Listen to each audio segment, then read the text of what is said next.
पतिव्रता नारी है उनके लिए कहा है कि जो ऐसी नारी जो अपने पति के अलावा दूसरे कोई बारे में जानती तक नहीं हो, उसको सर्वश्रेष्ठ नारी कहा है। लेकिन ऐसी स्थिति उसी नारी की आ सकती है जिसके हृदय में गौ माता के प्रति असीम प्रेम हो। क्यों? क्योंकि सतोगुणी नारी ही ये सब कर सकती है। और इस संसार में सतगुणी की खान, सतोगुण की दाता केवल और केवल गौ माता है। गौ माता के अतिरिक्त कोई सतोगुण देने वाला इस कलयुग में संसार में है ही नहीं। आहार, स्पर्श, दर्शन, सेवा, ये चारों चीजें सतगुण देने वाली है गाय माता की। आप गौ माता से प्राप्त दूध, दही, घी का सेवन करो, गौ आधारित कृषि का अन्न फल खाओ, गौ माता को सहलाओ, गौ माता की सेवा करो और उठ करके गौ का दर्शन करो। इन चारों से आपको सतगुण प्राप्त होता है। और गौ माता तो एक अनकहा अपने आप में स्वयं ही सत्संग है।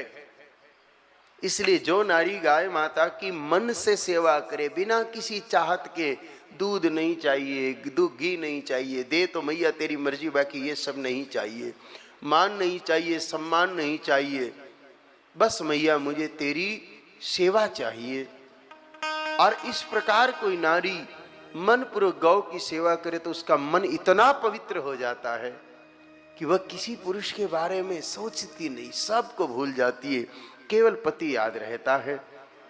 मध्यम पर पति देखई कैसे, भ्राता पुत्र पिता निज जैसे, धर्म विचारी समझ कुल रही, सौ निष्कृष्ट त्रिमेय सुत अश कहई। मध्यम कौन सी? जो संसार के बाकी सब पुरुषों को भाई, पिता या पुत्र के रूप में देखती है, वो मध्यम है।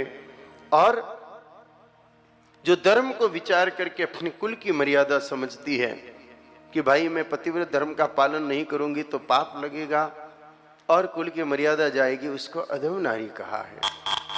हो बिन अवसर भयते रह जोई, जाने हूँ अधम नारी जग सोई, पति वंचक परिपति रति करई, रौरव नरक कल्प सत परई। अवसर प्राप्त नहीं हुआ, इस कारण पतिव्रत धर्म का पालन कर रही है,